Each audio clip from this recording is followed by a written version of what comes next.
faire à l'université à Lyon, dans différentes universités. Les universités de Lyon, donc ça va de physique-chimie, fac de médecine, école d'architecture, fac de droit, etc. Et je suis également psychologue clinicienne donc, à Lyon, dans un service qui s'appelle le Point Écoute. Donc dans toutes les universités françaises, vous avez un espace de santé avec un médecin généraliste, psychologue, chargé de mission handicap, et pour aider les patients au mieux, enfin les étudiants, on va dire, je parle de patients, mais des étudiants, oula la lunette, des étudiants au mieux dans leur vie universitaire et souvent liée à leur vie intime. Donc je suis vraiment heureuse de converser avec vous aujourd'hui pour continuer à faire progresser ensemble la santé des jeunes, hein, de cette nouvelle génération, dans une dimension, vous allez entendre, une dimension holistique. Vraiment toujours à mettre en lien, un lien fondamental, le corps et l'esprit, vous l'avez bien entendu, grâce à votre prénom c'est David. Moi je ne suis pas très bonne en nom de famille, c'est David. Voilà. Donc pour commencer, alors comme manière de s'en sortir, hein, parmi d'autres sérieuses pour la jeunesse, eh bien, je vais vous présenter aujourd'hui les prescriptions culturelles donc, que j'ai créées au départ pour les étudiants et qui, depuis plusieurs années maintenant, qui sont au cœur de la chambre des patients à l'hôpital. Et je vous expliquerai ça. Oui, voilà. Est-ce que tu veux qu'on mette Oui. Ben, tu as raison, merci. Donc là, pour vous mettre dans le bain, vous allez, donc ça c'est une prescription culturelle que je propose aux étudiants et qui, la plupart du temps, va vraiment dégager, va permettre de prendre de la hauteur, pas de la distance, de la hauteur sur ce qui se passe en eux. Donc avec cette petite vidéo sur France Culture, je vous laisse écouter. Donc aujourd'hui, je vais vous parler de ces histoires, de ces belles histoires, ces histoires qui au départ, on part mal et on traverse la crise. Crise en latin veut dire opportunité. Et comment on va s'envoler. Donc c'est ça que je vais vous raconter aujourd'hui.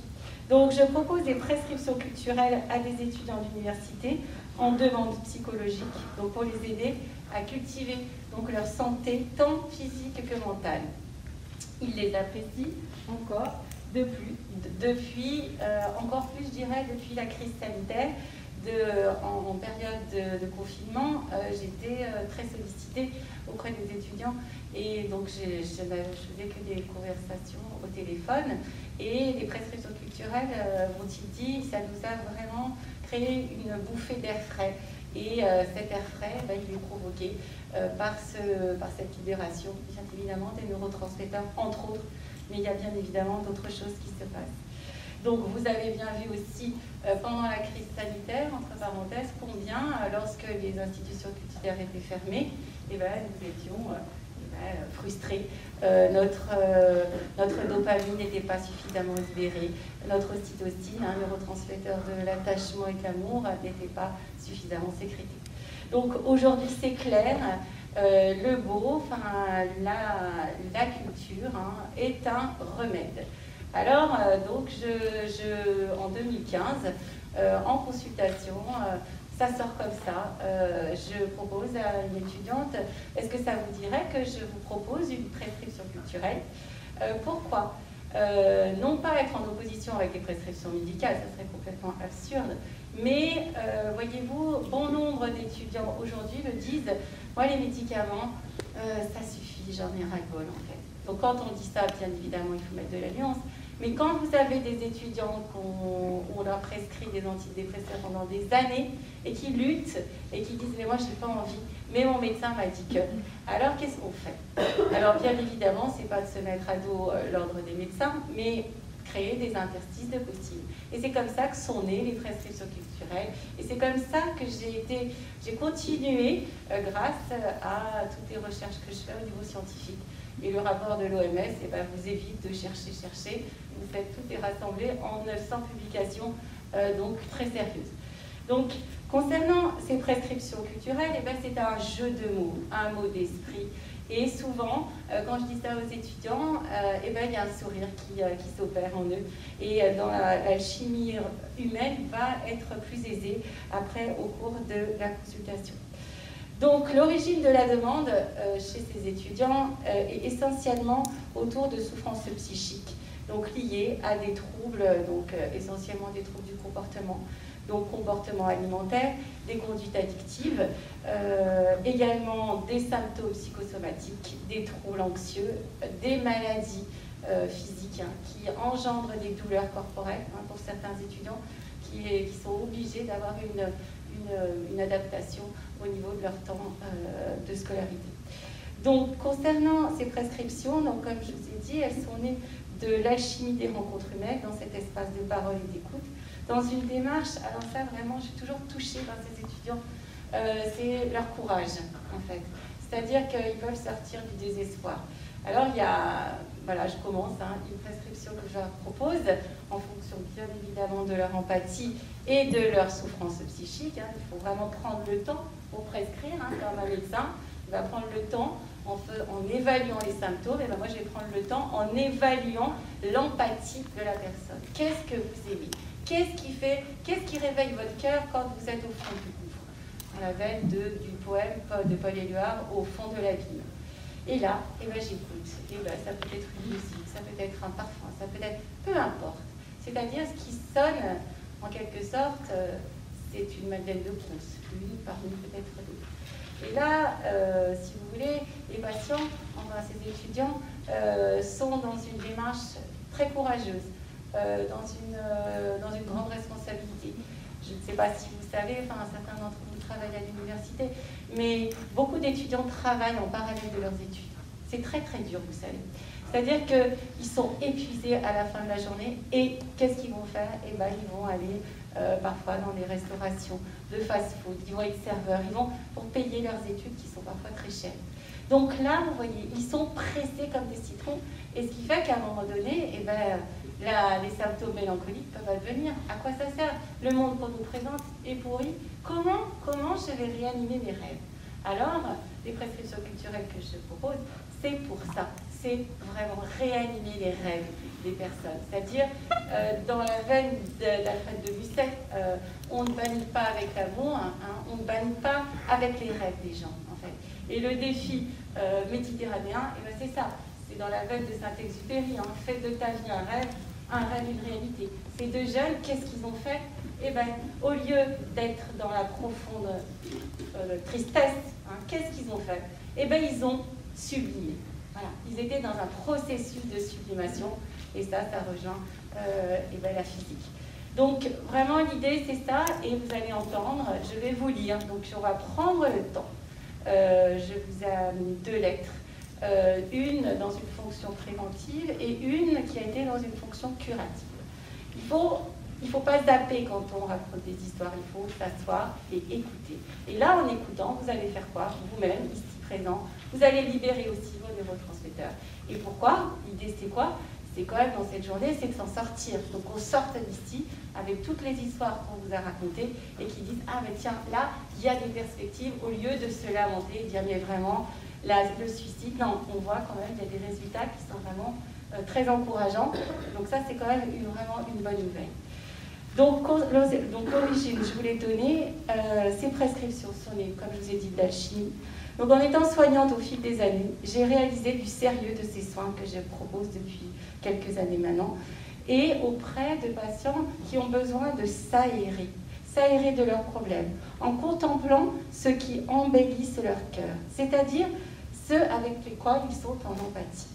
Ils me disent de continuer comme ça. Alors, bien évidemment, je les écoute, et j'ai compris scientifiquement, un jour, donc j'écoute fréquemment, chaque jour, j'écoute une émission donc à la radio, scientifique, philosophique, peu importe, culturelle, pour continuer à apprendre et à progresser dans le soin auprès des patients. Donc un jour, en faisant la cuisine, je tombe sur quoi? Sur l'émission sur France Culture, La beauté qui soigne. Donc série documentaire LSD, vraiment des émissions brillantes, et là, variation sur la beauté. Et le titre de l'émission, La beauté qui soigne. Et là, je tombe sur qui? Sur Pierre Lemarquis. Pierre Lemarquis, grand neurologue, d'une profonde empathie envers ses patients. Et donc, il explique ce que sont les neuromiroirs découverts par Isolati. Est-ce que déjà dans l'assistance aujourd'hui, vous connaissez les neuromiroirs? Qui c'est qui ne connaît pas? Ok, donc c'est une bonne nouvelle, il y a pas mal de gens maintenant qui connaissent. Donc les neurones miroirs, eh ben, c'est quand vous contemplez quelque chose, vous êtes la chose, vraiment au niveau, bien évidemment, de votre cerveau. Donc là, il faut faire attention à qui vous le dites. Si vous le dites à un neurologue, ok, mais si vous le dites peut-être à un psychologue psychiatre, eh ben, on va voir si vous n'avez pas des symptômes psychotiques, etc. Non, dans votre cerveau, vous faites ça. Donc Pierre Lemarquis a écrit un livre, troisième réédition de son livre donc chez Azan, L'art qui guérit, la sortie du premier confinement. Ce livre est sorti, tout le monde voulait ce livre, mais on comprend pourquoi, parce que c'est un puissant remède. Il y a de très belles œuvres et d'œuvres d'artistes qui ont Nikita Safan, enfin tous des gens de l'art brut également, qui se sont en fait sublimés par l'art, donc qui se sont auto-prescrits. D'accord ? Donc là, dans L'art qui guérit, il explique clairement donc ça, et il dit une très belle phrase. En fait, quand vous contemplez quelque chose avec laquelle vous êtes en empathie, ça c'est très très important. Si vous n'êtes pas en empathie, ce n'est pas une prescription culturelle, d'accord ? Donc il faut prendre le temps de savoir quels sont vos goûts, qu'est-ce qui fait vibrer votre cœur. La petite parenthèse qui est de taille, c'est que, est-ce que vous saviez, moi j'ai su il n'y a pas très longtemps, Science et Avenir, que dans votre cœur vous avez un système neuronal. Vous saviez ça ? Qui c'est qui le savait ? Un système neuronal. Voilà. Donc, alors vous en avez 3 de cerveau. Un dans votre tête, 1000 milliards de neurones, ok. 200 millions dans votre intestin, d'accord. Et vous en avez un dans votre cœur, 40 000 neurones. Okay. Donc ça, c'est une super nouvelle. Neurone miroir plus le cœur, et bien là, c'est bon. Qu'est-ce qu'il faut faire ? Il faut réanimer le cœur du patient, en fait. Comment vous réanimez le cœur du patient ? En l'aidant à être dans des espaces, des aires d'aération psychique et physique, hein, ça va ensemble, ça ne fait qu'un. Et là, vous libérez ces neurotransmetteurs. Et là, par lui-même, il n'a même pas besoin de se faire des injonctions. Ça sort tout seul. Vous allez l'entendre avec ces quelques lettres que je vais vous lire tout à l'heure.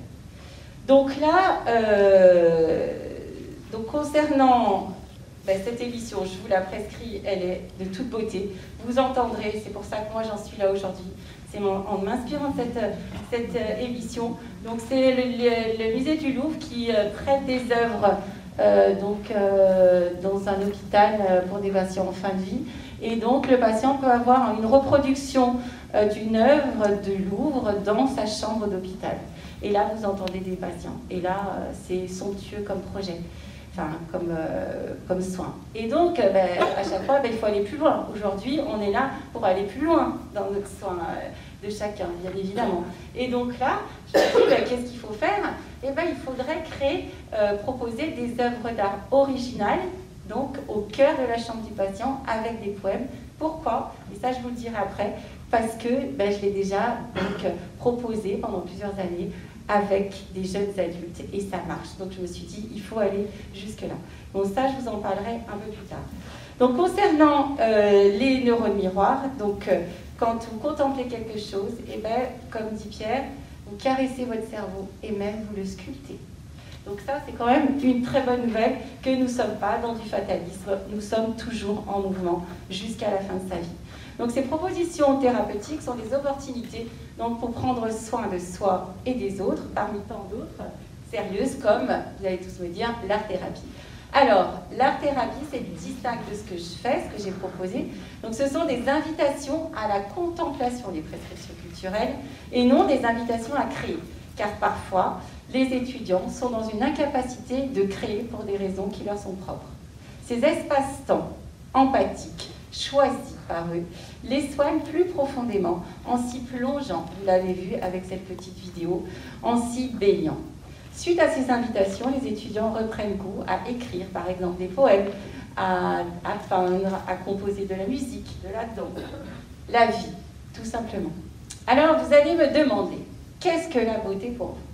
Alors, la beauté, voilà, parce que c'est vraiment des invitations à contempler le beau, des prescriptions culturelles. Donc, qu'est-ce que la beauté ? Alors, la beauté, elle ne peut pas se conceptualiser, elle se vit en chacun de vous, de manière unique et singulière. Paul Valéry affirme « Rien de beau ne peut se résumer ». Elle se glisse souvent donc, dans les plis de vos vies. sans vous en rendre compte. Et elle va pouvoir, vous allez voir, elle va pouvoir ouvrir ces cœurs, enfin ces 3 cerveaux qui sont, comme je vous l'ai dit tout à l'heure, dans l'intestin, dans la tête et dans notre cœur. Alors il faut 2 ingrédients fondamentaux pour être dans la beauté, pour que ça fasse beauté en vous. Il faut 2 ingrédients, l'empathie, dont vous a parlé à l'instant Pierre Lemarquis, et il vous faut également, donc ça c'est Vladimir Yankelevitch, qui est vraiment très apprécié par les jeunes, cette nouvelle génération. Vladimir Yankelevitch, philosophe, et dans son livre donc Forêt et l'inexprimable, dit-il, la beauté sans charme ne fait rien. Cette beauté se contemple et nous laisse méduser, car la beauté, précisément, n'opérerait que si elle avait en outre du charme. Le charme, c'est cette radioactivité de la chose belle qui enveloppe le sujet et fait que l'objet à son tour n'est pas une morphologie nue, mais une présence vivante. L'extase des cœurs extasiés, ravis, charmés, qui consentent l'un à l'autre et consentant se retrouvent chacun en soi.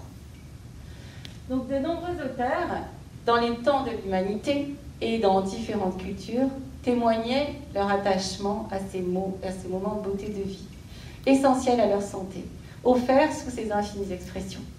Ce mot prescription, donc, que je relie à l'espace culturel, est évident avec nos ancêtres, les hommes préhistoriques et leurs peintures rupestres, entre autres. Le saviez-vous? Chez les anciens d'Avaros, le mot santé et le mot beauté veut dire la même chose. Alors ça, j'ai écrit cet article dans les actes de colloque. On fait chaque année un colloque de recherche avec l'association que j'ai fondée il y a 2 ans. Et donc là, vous avez l'article parmi celui de Pierre et bien d'autres chercheurs de notre association. Donc si vous voulez, entre parenthèses, le consulter après la conférence, avec plaisir. Donc concernant ces 2 ingrédients, il ne faut vraiment pas l'oublier, autrement ça ne fait pas prescription culturelle. Donc concernant qu'est-ce que cela procure en nous et pour des personnes qui ont été déstabilisées par des événements qui leur sont intimes. Comment se dessinent et se tissent ces métamorphoses invisibles faisant beauté au plus profond de nous, et c'est-à-dire au plus profond de nos cœurs. Donc là, je vais vous lire un extrait du ressenti de certains étudiants sur ces propositions. Donc, une étudiante donnera sa définition un jour en séance. Dans le monde où tout doit se soigner par les médicaments, les prescriptions culturelles me sont apparues comme quelque chose d'incroyable. On ne parle plus de maladie, on parle ici de nourriture pour l'âme. Une autre étudiante expliquera. C'est avec une grande surprise qu'au cours des séances, elle ne me prescrivait pas de Xanax ou autres antidépresseurs, mais plutôt des prescriptions culturelles. Ces prescriptions consistent à nous aider à évoluer au sein de notre environnement étudiant en tant qu'acteur de notre vie. C'est une autre manière de procéder à l'avancée de notre cursus scolaire et psychologique. Quels que soient les problèmes que l'on traverse, elle nous écoute, nous conseille et nous rend libres de nos actes et acteurs et actrices de nos vies. Fin de citation. Le temps donc de nos conversations, j'entends quoi? J'entends leurs affinités, leurs désirs, leurs joies, leurs rires, leurs larmes. Souvent, très souvent, les étudiants pleurent dans mon bureau. Et alors je leur dis souvent une phrase qui réchauffe vraiment, je dirais, ces 3 cerveaux. Pleure, les larmes sont les pétales de ton cœur, comme disait donc Paul Éluard. Leurs questions, leurs rires, leurs angoisses, leurs blessures. Ainsi, je vais, en fonction de leur état physique et psychique, les inviter à contempler avec eux des œuvres que j'ai déposées dans mon bureau. Elles peuvent être poétiques. Par exemple, un jour, en prescrivant à une étudiante une citation, elle revient à la séance d'après et elle écrit au fond de l'hiver, j'ai découvert en moi un invincible été. Donc ça, c'est Albert Camus aussi, et été, elle l'écrit avec avec une couleur orange. Donc, vous voyez, je mets une citation avec donc un tableau, et là, ça fait conversation, les murs parlent. Et comment? Par la contemplation, on se pose.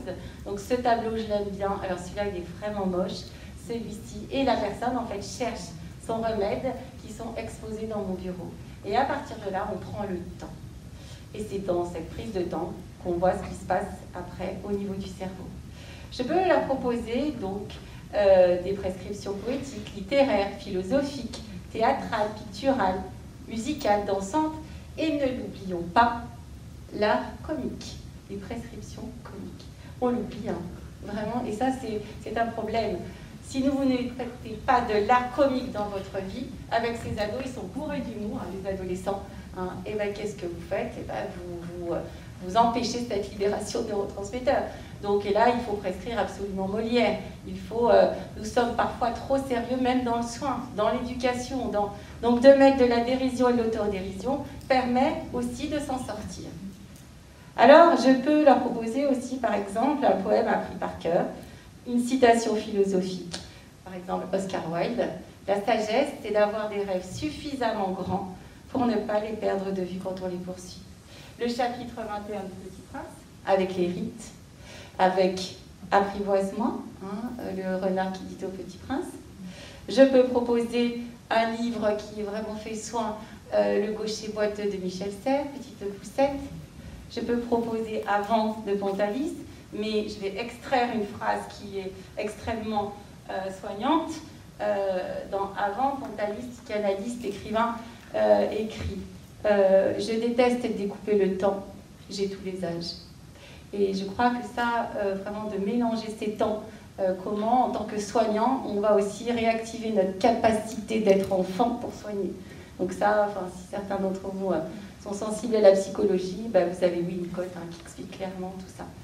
Donc, je veux prescrire aussi des émissions sur France Culture. Donc, cette petite vidéo, souvent, je la prescris, en fait, parce que là, ah bah oui, non, c'est pas que des mots, en fait, que vous racontez, c'est prouvé scientifiquement. Ah oui, il y a l'OMS, comme vous disiez tout à l'heure, et oui, voilà, il y a l'OMS, il y a l'UNESCO. La parenthèse, aujourd'hui, ce que je propose, c'est soutenu par l'OMS et l'UNESCO. Là, je vais faire une conférence à l'ONU en juin. Donc, voyez-vous, aujourd'hui, le soin progresse, et pas qu'en France, au Canada, avec les prescriptions médicales muséales qu'a créé Nathalie Bondine, avec qui nous travaillons dans le cadre de notre association, dans le comité. Donc, Jacques Bonafé, par exemple, sur France Culture, lit la poésie, 4 minutes, vous mettez ça 4 minutes le matin, Jacques Bonafé, et vous allez voir ce que ça va faire. Si, bien évidemment, vous êtes en empathie avec la poésie. Si vous ne l'êtes pas, ça peut voir l'effet, ça peut être contre-indicatif. Hein. C'est comme un médicament. Donc, je choisis donc, toutes ces prescriptions pour leur fonction cathartique. C'est-à-dire, par exemple, je vais pouvoir proposer le sonnet 30 de Shakespeare. Le sonnet 30 de Shakespeare, tout le sonnet, c'est terrible. Et les 2 derniers, c'est extraordinaire. Vous renaissez dans les 2 dernières. Donc comment, en fait, oui, on vit parfois des drames, des tragédies, mais comment créer des interstices de possibles? Ces interstices de possibles vont vous permettre ensuite de pouvoir vous sublimer. Vous pouvez, et donc, je choisis ces prescriptions aussi pour leur espace de sublimation. Ça, c'est extrêmement important. Et la fameuse résilience de Boris Cyrulnik, c'est-à-dire que la résilience, vous avez une pression dans votre vie, on enlève la pression et là, la personne reprend sa forme initiale. Certaines ne peuvent pas, mais certaines le peuvent. Donc c'est ça la résilience. Je peux les informer aussi des sorties culturelles dans la ville, mais également d'invitations à contempler la beauté de la nature. Hippocrate nous le dit encore.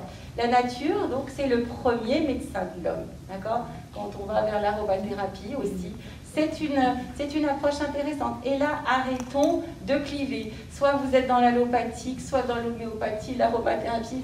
Mais quelle idiotie de dire moi je suis ça ou je suis ça. Butinez dans tous ces espaces et vous verrez, du bleu avec du jaune, ça fait toujours du vert. Par ces chemins bifurqués, parfumés, je suis donc au départ au chevet de leurs rêves avant d'être au chevet de leurs souffrances. C'est ça en fait qui permet, voyez-vous, de pouvoir un peu plus encore se sublimer. Si vous commencez des séances, alors qu'est-ce qui se passe? Alors parfois, quand il y a un traumatisme, par exemple des étudiantes qui ont été victimes de viol, bien évidemment, qu'une prescription culturelle au départ, non, c'est pas possible. Mais le plus souvent, c'est des symptômes liés à la crise de l'adolescence, enfin, qui dure un peu plus qu'avant, peut-être. Mais comment c'est traversé? Donc, trouver ces espaces d'aération que certains ont oubliés, va permettre petit à petit, parfois en très peu de séances, moi j'ai des séances sur 1 ou 2 séances espacées dans le temps, et miraculeusement, mais en fait, ça va. Je pensais que j'allais avoir plus de mal à m'en sortir. Et voilà. Et donc, quand on explique scientifiquement cette démarche, c'est un accélérateur de soins. Donc, cependant, il est important, donc comme je vous ai dit tout à l'heure, ça c'est vraiment primordial, de prendre le temps de proposer des prescriptions culturelles afin d'entendre l'empathie esthétique. Donc, ce fameux ressenti de l'intérieur dont parle Pierre Lemarquis. Il a écrit plusieurs livres chez Odile Jacob et vous pourrez plus le comprendre dans ses livres. De plus, il faut être prudent avec ces invitations car nous pouvons créer l'effet inverse parfois. Certaines d'entre elles sont des contre-indications. En effet, je ne vais pas prescrire par exemple le poème Beauté dans le recueil des Fleurs du Mal de Baudelaire pour une personne qui souffre de symptômes mélancoliques.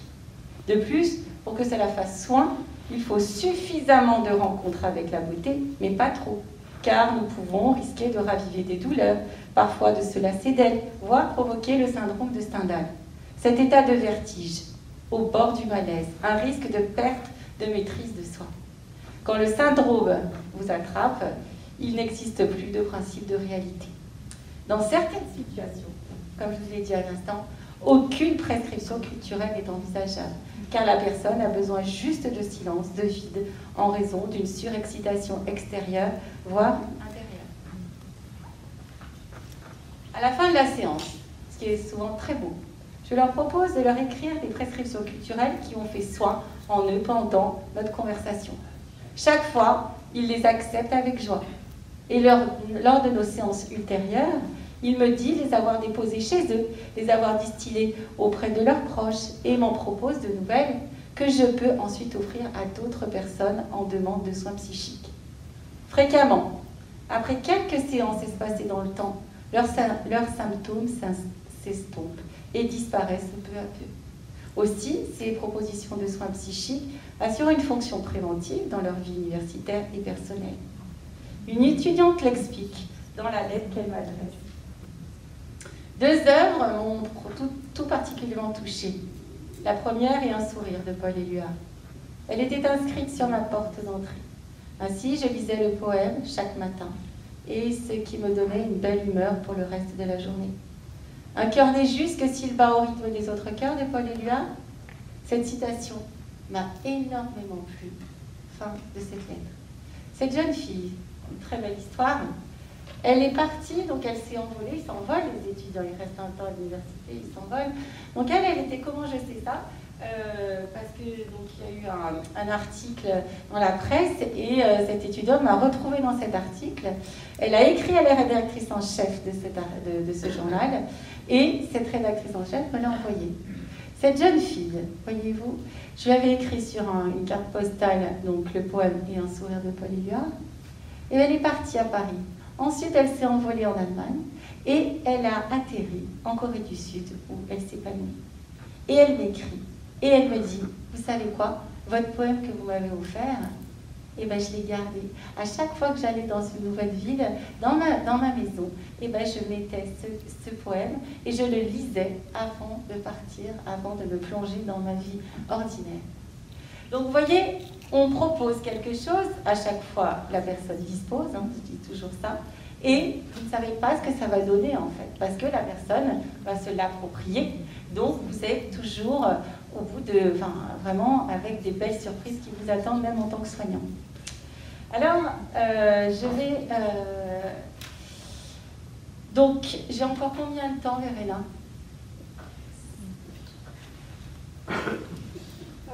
10 minutes.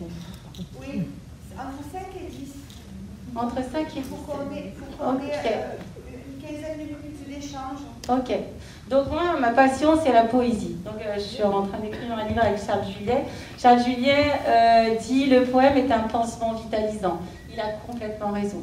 Donc en fait, un poème, quand vous prescrivez un poème donc, que vous apprenez par cœur, je finirai avec un poème que je vais vous offrir à vous aussi aujourd'hui.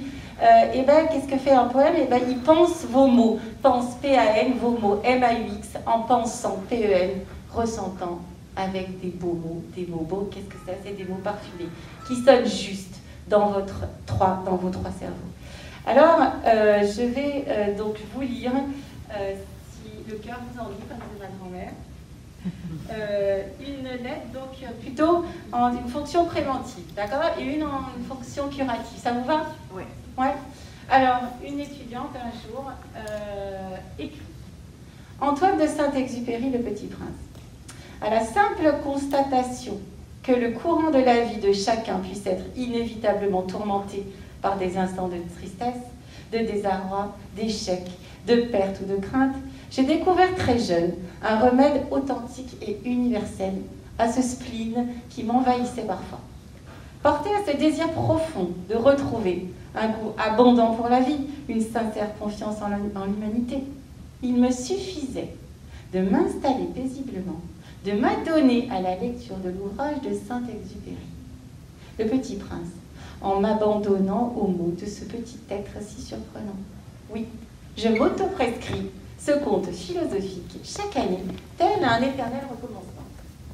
Le Petit Prince invite les hommes à s'emparer de leur propre humanité, vient transformer l'individu en lui proposant une dimension ultime, un altruisme sans pareil. Il convie le lecteur à garder et poser un regard sur son esprit d'enfant, corollaire de cette naïveté, de cet amour éloigné de tout intérêt, entre contes pour enfants et philosophie. Pour adultes, ce témoignage insouciant vient s'ajuster à tout état d'âme.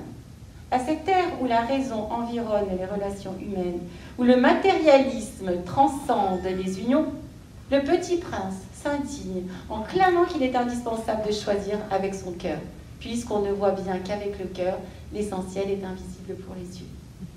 En ce sens, il incite à vivre un réenchantement du regard et recentrer l'homme dans l'humanité, afin qu'il puisse réinvestir son rôle. Ainsi, cette voix pure et véritable sortant du cœur ferait renaître une authentique spontanéité des sentiments. Chaque communion de corps et d'esprit respire, indépendamment de toutes les autres. Cette essentielle singularité est d'une beauté sans pareille, comme l'exclame le renard à l'enfant. Si tu m'apprivoises, ma vie sera comme ensoleillée. Je connaîtrai un bruit de pas qui sera différent de tous les autres. Saint-Exupéry convoque son lecteur à méditer sur les fléaux menaçant sérieusement de nos civilisations. Entre un vanité, un businessman, un roi, un géographe et bien d'autres hommes croisés lors de ses voyages, l'enfant candide enseigne à l'adulte la dérision de ses caricatures et la valeur absolue d'une rose. Véritable remède pour le lecteur désemparé pouvant par exemple mettre en balance réalité et fiction, voire même assimiler le comportement d'un des protagonistes avec celui d'un membre du commun des mortels. Le lecteur patient, constatant qu'il n'est point le seul à souffrir des interactions sociales, se trouve ainsi apaisé et nourri de positivisme. Face à l'aviateur adulte, confronté à la disparition, à une séparation physique inéluctable, constatant qu'il ne supportait pas l'idée de ne plus jamais entendre ce rire, l'enfant enseigne comment ne plus songer à la mort, ajouter de la vie, bien qu'il n'y en ait plus. Voici le secret du Petit Prince. Oui, la personne défunte, tant aimée, reste, elle règne simplement en étoile. Il invite l'endeuillé à réinstaurer le rapport au ciel établi des habitants d'enfance. Le regard posé sur cette dernière et l'amour sans filtre qu'elle procure enivrent le Petit Prince, se nourrissant aisément de la beauté du monde. Dans cette quête essentielle d'ascension au réel épanouissement de soi et de celle de la possession d'une force incommensurable au défi de toute épreuve de vie, il est nécessaire d'assimiler que c'est une folie, de haïr toutes les roses parce qu'une épine vous a piqué, d'abandonner tous les rêves parce que l'un d'entre eux ne s'est pas réalisé, de renoncer à toutes les tentatives parce que l'on a échoué. C'est une folie de condamner toutes les amitiés parce qu'une d'elles vous a trahi, de ne plus croire en l'amour juste parce qu'un d'entre eux a été infidèle, de jeter toutes les chances d'être heureux juste parce que quelque chose n'est pas allé dans la bonne direction. Il y aura toujours une autre occasion, un autre ami, un autre amour, une force nouvelle. Pour chaque fin, il y a toujours un nouveau départ. Fais de ta vie un rêve, une réalité.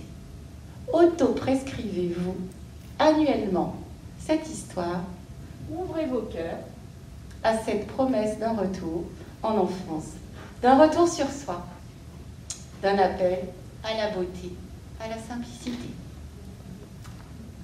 Alors voyez-vous, quand vous recevez une lettre comme ça, vous pleurez.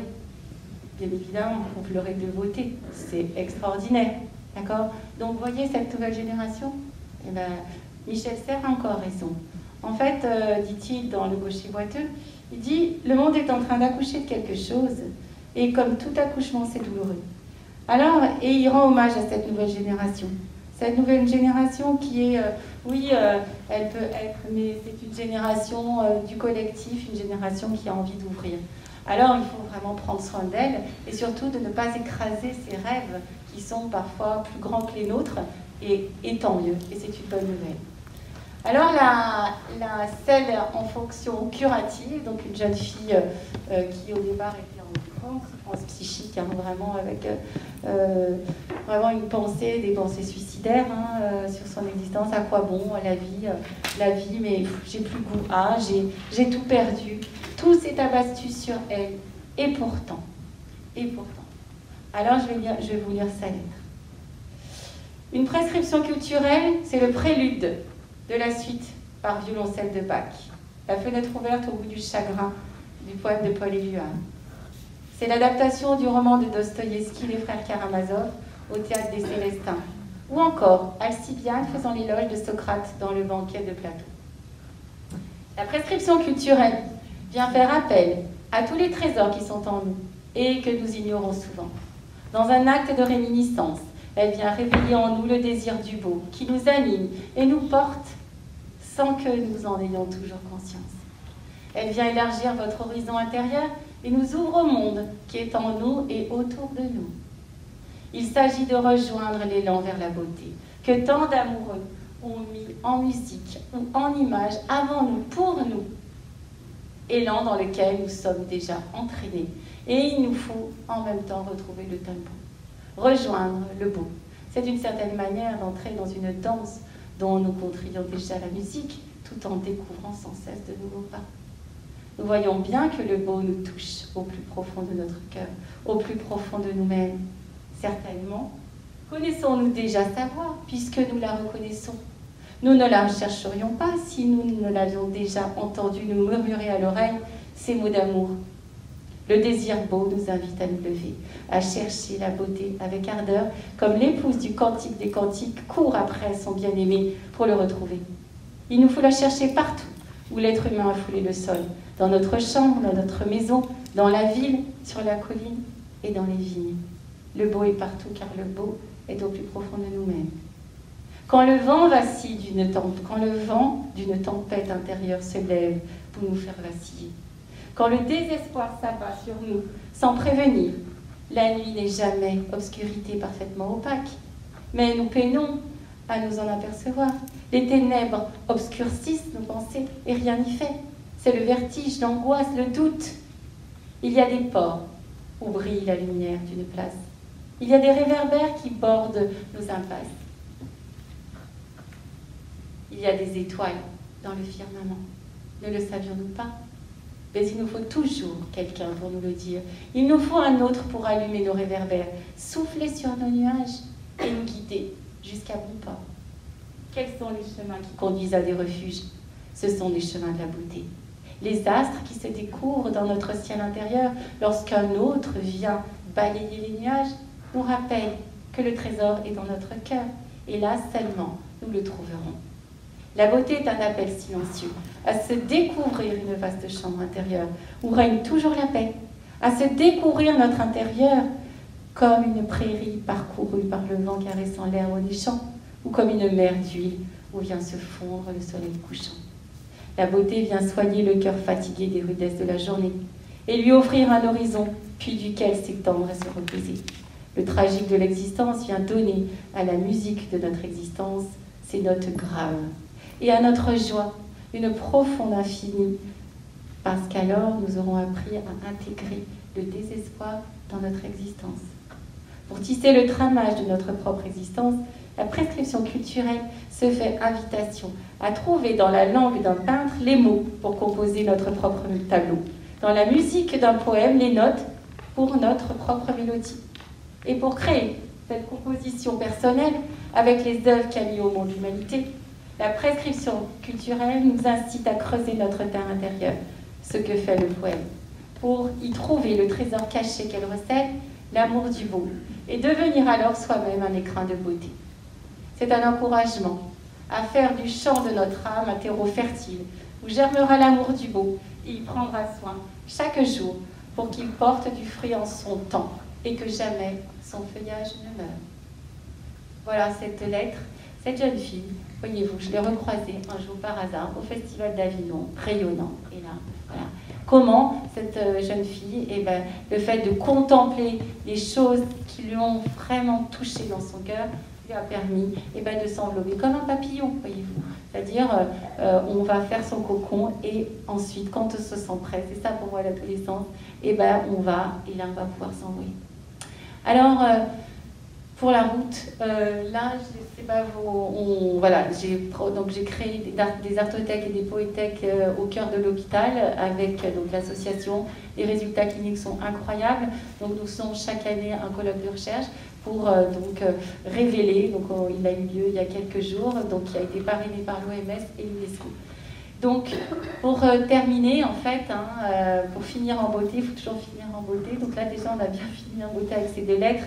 Je vais vous offrir le poème En vertu de l'amour de Paul Éluard qui fait profond, qui est un puissant remède par sa douceur au cœur donc de l'université auprès de cette nouvelle génération et également au cœur de l'hôpital. Voyez-vous, j'ai offert ce poème à une patiente qui a une leucémie, qui est gravement malade, et elle s'est mise à hurler de joie, de pleurs, et elle disait: mais madame, je pleure, et je ne pleure pas de tristesse, je pleure de joie. Parce que depuis août, je souffre et on me donne de la morphine. Et donc là, je vais proposer un parfum avec, mais bon, je n'aurai pas le temps, peut-être dans la conversation, on verra ça. Et donc cette dame me dit, alors elle, c'était Et un sourire de Paul Éluard, mais c'est vraiment dans la même veine. Et elle me dit, ce poème, voyez-vous, je l'ai offert à ma mère avant qu'elle décède. Et donc voilà comment nos goûts qui se croisent à des moments donnés et qui en se croisant, qu'est-ce qu'ils font ? C'est les vibrations de vos cœurs, de votre premier cerveau, je dirais, qui va se réanimer. En vertu de l'amour, j'ai dénoué la chambre où je dors, où je rêve, dénoué la campagne et la ville où je passe, où je rêve éveillé, où le soleil se lève, où dans mes yeux absents la lumière s'amasse. Monde au petit bonheur sans surface et sans fond, aux charmes oubliés sitôt que reconnus. La naissance et la mort mêlent leur contagion dans les plis de la terre et du ciel confondus.